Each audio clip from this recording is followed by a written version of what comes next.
Finance and general studies channel. जैसे मैंने पिछले वीडियो में बजाज फाइनेंस के बारे में वीडियो बनाया था, जो कि उसके फंडामेंटल्स और वो कितना स्ट्रॉन्ग कंपनी है और कितना स्ट्रॉन्ग एनबीएफसी है, उसके बारे में मैंने एक वीडियो बनाया था। आप जाके यहाँ पर चेकआउट कर सकते हैं। और उसी के साथ मेरे बहुत सारे और भी वीडियोस बना के रखे हैं। आप प्लीज़ उन वीडियोस को जाके चेकआउट कीजिए और रिटेल इन्वेस्टर को पता चल जाएगा कि इनिशियल स्टेज में उन लोगों को कौन से स्टॉक में इन्वेस्ट करना चाहिए और कैसे इन्वेस्ट करके मार्केट में बने रहना चाहिए, ताकि उनको कॉन्फिडेंस आए कि मार्केट में और वो लोग लंबे समय तक इन्वेस्टेड रहें। तो चलिए आज का हम वीडियो शुरू करते हैं। वीडियो शुरू करने से पहले मैं आप लोगों को बताना चाहता हूं कि प्लीज़ चैनल को लाइक कीजिए, सब्सक्राइब कीजिए और अपने फ्रेंड्स और रिलेटिव्स के साथ ये चैनल का लिंक शेयर कीजिए और उनको भी सब्सक्राइब करने के बताइए कि मैं ऐसे एक फंडामेंटल स्ट्रॉन्ग स्टॉक्स और लार्ज कैप स्टॉक जो कि सेफ होते हैं उनमें इन्वेस्टमेंट करने का मैं एक आपको आइडिया बना के देता हूँ कि कैसे उनमें इन्वेस्ट करने चाहिए। तो चलिए आज का स्टॉक देखते हैं। आज का स्टॉक है हमारा आईसीआईसीआई बैंक। हाँ दोस्तों, मैंने वीडियो के टाइटल में डाला है कि अगला एचडीएफसी, अगर अगला एचडीएफसी बैंक अगर बनना है इंडिया में तो सिर्फ वो नंबर 2 को ही पॉसिबल होगा। आईसीआईसीआई बैंक एचडीएफसी के बाद सेकेंड लार्जेस्ट प्राइवेट सेक्टर का बैंक है। सो इसी को पूरा चांस है कि ये आईसीआईसीआई बैंक को ओवरटेक करे इन नियर फ्यूचर। ये बैंक बहुत ही बढ़िया बैंक है और बहुत ही बड़ी बैंक है इंडिया में। ये एक्चुअली साल 1994 में ये बैंक शुरू हुई है, 29 ईयर्स एगो। इसके पहले ये एक गवर्नमेंट इंस्टीट्यूशन ही था। इसका पूरा नाम था industrial credit and investment corporation of India. ये एक गवर्नमेंट इंस्टीट्यूशन था। सो उसके बाद ये वर्ल्ड बैंक के साथ मिलके इंडस्ट्रियल के लिए फाइनेंसिंग करता था। उसके बाद ये प्राइवेटाइजेशन में मूव हो गया। अभी ये प्राइवेट बैंक ही है। आप जाके यहाँ पर इसके हिस्ट्री के बारे में पढ़ सकते हैं कि उन्होंने पहले क्या किया है, कैसा किया है। ये अभी 1994 में फाउंडेड हो गया, 29 ईयर्स एगो। इसके हेडक्वार्टर है हैदराबाद में और इनके नंबर ऑफ लोकेशंस आप देख सकते हैं, 5900 लोकेशन में है। बहुत बढ़िया लोकेशन है इनका। Area of surd world wide है बैंक। अभी के इसके की पीपल आप देख सकते हैं, गिरीश चंद्रा चेयरमैन है, संदीप बख्शी इसके एमडी एंड सीईओ है। और आप देख सकते हैं इनके कौन से सब्सिडियरीज है, ICICI prudential, ICICI Lombard, ICICI security, ICICI direct, बहुत सारे इनके सब्सिडियरीज भी हैं। तो आप यहाँ नीचे जाके इनका एक्विजिशंस के बारे में पढ़ सकते हैं और इनका क्या हिस्ट्री है वो देख सकते हैं, इनके प्रोडक्ट्स देख सकते हैं, इनके सब्सिडियरीज देख सकते हैं, जैसे कि मैंने अभी ऊपर आपको दिखाया था। और कौन से कंट्री में ऑपरेट कर सकते हैं देख सकते हैं आप देख सकते हैं कि आईसीआईसीआई बैंक कनाडा में भी है, यूके में भी है और यहाँ पर दूसरे कंट्रीज हैं, Bahrain, Germany, Europe, Hong Kong and China में भी इनका ऑपरेशन चल रहा है। ये वर्ल्ड वाइड प्रेजेंस वाली एक इंडियन प्राइवेट बैंक है। बहुत ही अच्छी बैंक है और बहुत ही बढ़िया बैंक है। सो हम इसके आगे बैलेंस शीट देखेंगे। आप देख सकते हैं आईसीआईसीआई बैंक का बैलेंस शीट है ये। सो इसका अभी का प्राइस चल रहा है 950। सो 950 रुपीज़ चल रहा है।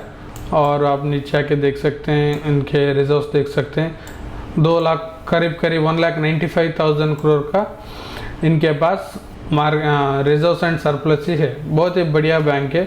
डिपॉजिट्स एंड बोरोविंग्स ये बैंक में रिलेवेंट होते हैं क्योंकि पब्लिक से डिपॉजिट लेते रहते हैं, तो हम उसका उतना कुछ खास महत्व नहीं देते हैं। आप नीचे आके बैंक का एनपीए देख सकते हैं। एनपीए बैंक के लिए बहुत इंपॉर्टेंट होते हैं। जब भी हम किसी बैंक के बारे में देखते हैं तो उनका एनपीए बहुत ही इंपॉर्टेंट रोल प्ले करता है। हमको हमेशा एनपीए बैंक के बहुत ही लो होने चाहिए, ना कि बहुत ही हाई। आप अगर जाके देखेंगे कोई एक छोटी सी बैंक हो जो कि यस बैंक या और कोई भी छोटी बैंक, मैं उनका नाम लेना नहीं चाहता हूँ, आप उनके एनपीए जाके देखेंगे तो आपके एनपीए देखेंगे 10, 12, 8, 9, 10 ऐसे दिखते हैं। वो रिस्की बैंक होते हैं बहुत ही, क्योंकि जो बैंक अपना पैसा देती है या कंपनीज के लिए या रिटेल इन्वेस्टर्स, रिटेल पब्लिक के लिए, तो उनका पैसा वापस आने का चांस बहुत ही कम होता है, क्योंकि इसलिए वो एनपीए उनका बहुत ही स्ट्रांग होता है और बहुत ही बड़ा होता है एनपीए। लेकिन आप जब ऐसे एचडीएफसी बैंक या फिर आईसीआईसीआई बैंक एनपीए देखेंगे तो आपको एनपीए बहुत ही सिंगल डिजिट में मिलेगा, या नहीं तो 1 के आसपास होता है, नहीं तो कभी कभी तो 0.5 में भी होता है। अब यहाँ पर इनका एनपीए देख सकते हैं कौन से साल में, 2019 में 2019 में ये 7 था ग्रॉस एनपीए, कम होकर 6 हो गया, उसके बाद 8 हो गया, 6 से 8 हो गया क्योंकि कोरोना का वक्त था, ये 2020 का है। और 2021 में ज़्यादातर बैंक का 21 में एनपीए बढ़ गया था। उसके बाद बैंक ने फिर से कंट्रोल किया, 8 से सीधे 4 हो गया, 4 से अभी तो 2.87 में है। और नेट एनपीए भी ऐसा ही कुछ आपको देखने को मिलेगा, जैसे मैंने बोला था 1 से नीचे नेट एनपीए, क्योंकि पूरा एडजस्टमेंट करने के बाद अभी तो 0.51 का इनका एनपीए इन्होंने डिक्लेयर किया है। करीब करीब एचडीएफसी बैंक का एनपीए के पास ही है, उनका ग्रॉस एनपीए इनसे भी थोड़ा कम है, लेकिन अच्छी बैंक है और करीब करीब उन्हीं के नज़दीक ये बैंक है। सो इसीलिए मैं आपको बोल रहा हूँ कि ये अगली एचडीएफसी बैंक होने का पूरा चांसेस है और बहुत ही स्ट्रॉन्ग बैंक है ये। सो इसका शेयर प्राइस आप देखेंगे तो सिर्फ अभी तक 1000 भी टच नहीं किया है ये, लेकिन 1000 के ऊपर होना चाहिए था, लेकिन क्या करें, कभी कभी तो इन लोगों को रेटिंग नहीं मिलती। लेकिन फिलहाल में बैंक का शेयर प्राइस अभी बहुत ही तेज़ी से ऊपर आ रहा है और इसका मार्केट कैपिटलाइजेशन भी बहुत ही अच्छे से आगे बढ़ रहा है। आप इनका शेयर प्राइस जैसे मैंने आपको अभी दिखाया था 950, आप इनका मार्केट कैपिटलाइजेशन देख सकते हैं, 6,65,000 करोड़ का इसका मार्केट कैपिटलाइजेशन है। बहुत ही बढ़िया बैंक है और बहुत ही बड़ी बैंक है ये। आप इसके पीएस देख सकते हैं, एचडीएफसी बैंक 11 लाख करोड़ की मार्केट कैपिटलाइजेशन है। ये 11 लाख इसलिए है क्योंकि इनका मर्जर हुआ है एचडीएफसी लिमिटेड और एचडीएफसी बैंक का, सो इसलिए अभी ये 11 लाख या 12 लाख, साढ़े 11 लाख के करीब आपको देखने को मिल रहा है। लेकिन वही ये मर्जर होने से पहले कुछ 7 लाख था और ये लोग 6.5 लाख के पास थे। सो ज़्यादा अंतर नहीं था, ये कभी भी इसको ओवरटेक कर सकता था, लेकिन अभी मर्जर होने के बाद ये डबल साइज का हो चुका है। लेकिन ऐसा कोई बात नहीं कि आईसीआईसीआई बैंक उधर रीच नहीं कर सकता है। नियर फ्यूचर में ये भी इनका परफॉर्मेंस ऐसे रहेगा तो ये भी ये नंबर टच करने के लिए कोई बड़ी बात नहीं रहेगी फिलहाल। लेकिन आपको इन बैंकों में इन्वेस्ट करके लंबे समय के लिए रहना पड़ता है, ना कि ये बैंक आपको जाके 1 या 2 साल में नहीं बनेगा कि अगला एचडीएफसी। आपको लंबे समय तक इन्वेस्टेड रहना पड़ता है, कम से कम 10 साल, 15 साल, 20 साल ऐसे बैंक में आपको इन्वेस्टेड रहना पड़ता है। आपको मालूम है हमारा निफ्टी में ज़्यादातर वेटेज फाइनेंशियल इंस्टीट्यूशन का ही है।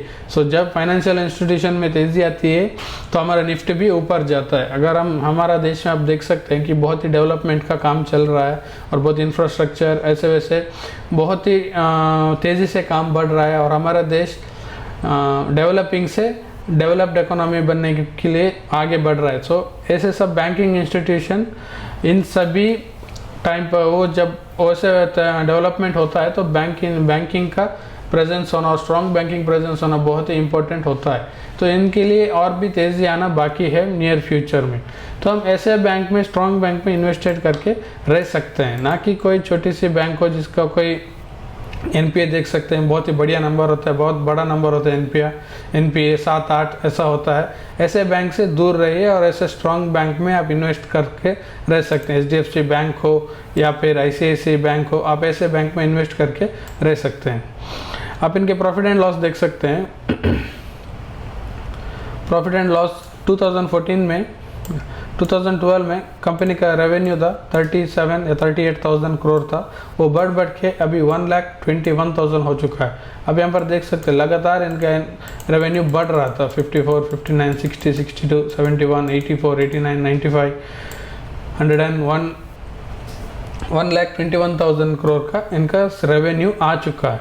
वो भी आप नेट प्रॉफिट भी देख सकते हैं, ऐसे बढ़ के ऊपर जा रहा था, 7,900 करोड़, 11,000, 12,000, 10,000। अब यहाँ पर थोड़ा गिरावट आ गई क्योंकि ये ऐसा साल था जब हमारे डीमोनेटाइजेशन हुआ था, तो जहाँ पर ज़्यादातर बैंक के नंबर्स खराबी आए थे। तो उसके बाद कंपनी ने फिर से या बैंक ने फिर से रिकवरी की ओर बढ़ गए हैं, 11,340। यहाँ पर भी थोड़ा कम हो गया। ऐसा नहीं कि एक साल का बैंक ने रेवेन्यू या प्रॉफिट कम दिखाया कि वो ख़राब हो गया, ऐसा नहीं है। उनका ओवरऑल परफॉर्मेंस देखना पड़ता है। आप यहाँ पर भी देख सकते हैं 5,689 पे गया कि बैंक या ख़राब नहीं हुई थी। ये ऐसा नहीं कि बैंक यहाँ पर बर्बाद होगी, ख़राब हो गई, नहीं, बैंक ने फिर से बाउंस बैक किया। आप देख सकते हैं 11,200, 20,000 करोड़, 26,000 करोड़, 35,000, अभी तो 38,000 का इनका प्रॉफिट आ रहा है। बैंक ने बहुत ही अच्छे से बाउंस बैक किया है 2019 के बाद, इसलिए मैं आपको बोलता हूँ एक बहुत ही स्ट्रॉन्ग बैंक है, फंडामेंटली बहुत ही स्ट्रॉन्ग है। रिटेल इन्वेस्टर को ऐसे बैंक में हम इन्वेस्ट करने का विचार करना चाहिए, ना कि कोई छोटी सी बैंक हो।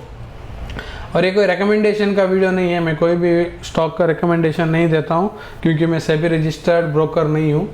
सो इसलिए मैं आपको सिर्फ बता सकता हूँ कि कैसे कैसे इन्वेस्ट में आपको स्टडी करना चाहिए और कैसे इनका फंडामेंटल्स देखना चाहिए। सो आपको सिर्फ आइडियाज़ देता हूँ, बाद में आपको स्टडी करके आप अपना डिसीजन खुद ले लीजिए, ना कि मेरे डिसीजन के ऊपर आपका डिसीजन भी रहे।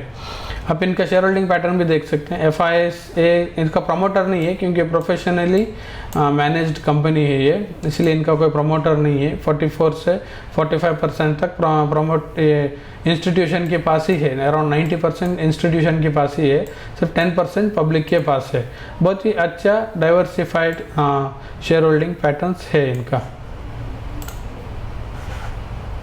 इसके बाद हम ICICI बैंक का शेयर पैटर्न देख सकते हैं।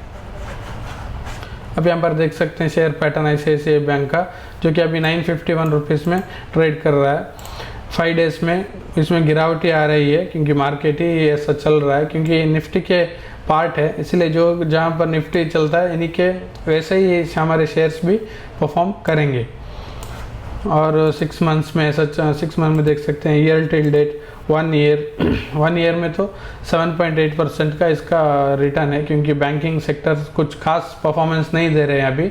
इनका भी वक्त आएगा, ये कंसोलिडेट तो चलते रहेंगे और इसका भी रिटर्न देने का वक्त आएगा। आप 5 साल में देख सकते हैं बैंक का परफॉर्मेंस 211% का रिटर्न है। वही आप HDFC बैंक का देखेंगे तो आपको यहाँ पर 70-80% का ही रिटर्न दिखेगा। आप देख सकते हैं कितना कमाल का इन्होंने रिटर्न जनरेट करके दिया है। और इनका मैक्स चार्ट पैटर्न देखिए कितने अच्छे से और कितने स्लोली स्टडीली ऊपर जा रहा है। सो ऐसे चार्ट पैटर्न के स्टॉक में आपको इन्वेस्ट करने का विचार करना चाहिए दोस्तों, ना कि जहाँ पर यहाँ पर एक 2008 या 9 के ऊपर एक चार्ट बहुत ही 90,000 से क्रैश हुआ है और उसके बाद उसने कभी रिकवरी ना की हो। ऐसे स्टॉक से दूर रहिए। तो फिर हम आज का निफ्टी का मूवमेंट देखेंगे। निफ्टी अब 19,674 पॉइंट्स पे था। आज भी निफ्टी में गिरावट ही थी।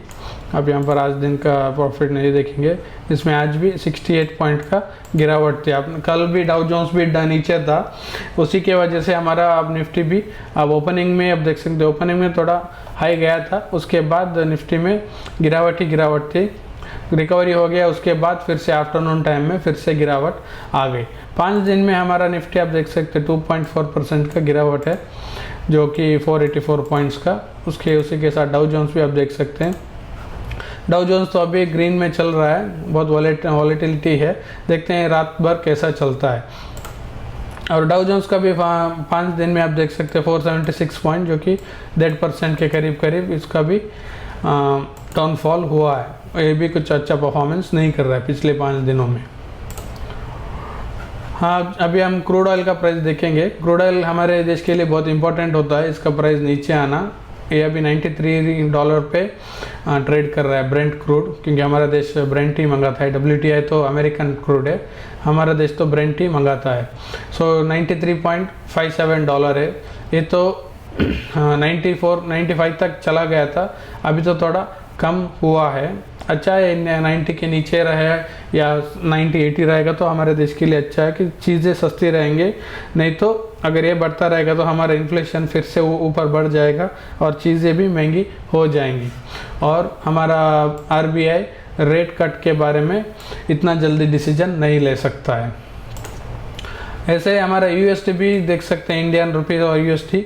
अभी हमारा 82.99 रुपीज़ देने के बाद $1 हमको मिलेगा। डॉलर का भी मजबूत होना हमारे देश के लिए अच्छी बात नहीं है, क्योंकि हम ज़्यादातर ऑयल इंपोर्ट करते हैं हमारे देश के लिए, और हमारा ऑयल इंपोर्ट का बिल ऐसा ही बढ़ता ही रहेगा। वहाँ से एक साइड से क्रूड ऑयल का भी प्राइस ऊपर जा रहा है और डॉलर भी स्ट्रॉन्ग हो रहा है। ऐसा रहेगा तो हमारे इकोनॉमी के लिए बहुत ही घातक है और ये हमारे इकोनॉमी के लिए अच्छी बात नहीं है। तो हम अगर ये 80 के रेंज में 80 के रेंज में रहेगा तो अच्छा है, 81 82 में, और क्रूड 90 से नीचे रहेगा तो हमारे देश के लिए अच्छा है। लेकिन देखते हैं क्या होता है, क्योंकि वहाँ पर कंटिन्यूस प्रोडक्शन कट के न्यूज़ आ रहे हैं सऊदी और रशिया से, इसी की वजह से क्रूड का प्राइस ऊपर जा रहा है, क्योंकि सप्लाई कम है और डिमांड बहुत ही ज़्यादा है। उसके बाद रिसेंटली टाटा पावर से एक न्यूज़ आई थी कि टाटा पावर ने अपने नेपाल में उनके एक सब्सिडियरी है दुर्गा पावर करके एक कंपनी है उधर, उनके साथ उन्होंने पार्टनरशिप की है रिन्यूएबल एनर्जी के लिए। टाटा पावर भी एक अच्छा स्टॉक है। जब से ग्रीन एनर्जी और क्लीन एनर्जी की बात चल रही है उसके बाद एक इस स्टॉक में री रेटिंग हुआ है। उसके पहले जब ये कंपनी पावर जनरेशन उसके बारे में बिजनेस करती तो ये कुछ उतना खास रिटर्न नहीं देता था। आप उसके चार्ट पैटर्न दे सकते हैं, उसमें से बहुत ही बड़ी गिरावट थी। लेकिन जब से कंपनी का focus green energy clean energy के ऊपर गया और गवर्नमेंट भी उसी को प्रमोट कर रहा है, उसी की वजह से इस स्टॉक में अभी तेज़ी आ चुकी है। आशा करता हूं दोस्तों आपको आज का वीडियो पसंद आया हो। पसंद आए तो प्लीज़ लाइक कीजिए, शेयर कीजिए, चैनल को सब्सक्राइब कीजिए और अपने दोस्तों के साथ भी शेयर कीजिए। मैंने ऐसे ही बहुत सारे वीडियोस बना के रखे हैं। मैंने यहाँ पर HDFC बैंक का भी वीडियो बना कर रखा है, प्लीज़ उसको चेकआउट कीजिए और अपने फ्रेंड्स के साथ और अपने दोस्तों रिलेटिव्स के साथ शेयर कीजिए, ताकि उनको भी पता चले कि शेयर मार्केट में कैसे इन्वेस्ट करते हैं। क्योंकि अगर आपको आपके रिटर्न आपके इन्वेस्टमेंट पर इन्फ्लेशन से ज़्यादा रिटर्न चाहिए तो आपको शेयर मार्केट में इन्वेस्ट करना ही पड़ेगा दोस्तों, और कोई आपको दूसरा इन्वेस्टमेंट इंस्ट्रूमेंट इतना आपको रिटर्न बना के नहीं देगा। तो आपको शेयर मार्केट में इन्वेस्ट करना ही पड़ेगा। तो अगर आपको वीडियो पसंद आए तो प्लीज़ लाइक कीजिए, शेयर कीजिए, सब्सक्राइब कीजिए। हम कल फिर से मिलेंगे ऐसे ही कोई दूसरे वीडियो में। ओके फिर दोस्तों, थैंक यू, बाय।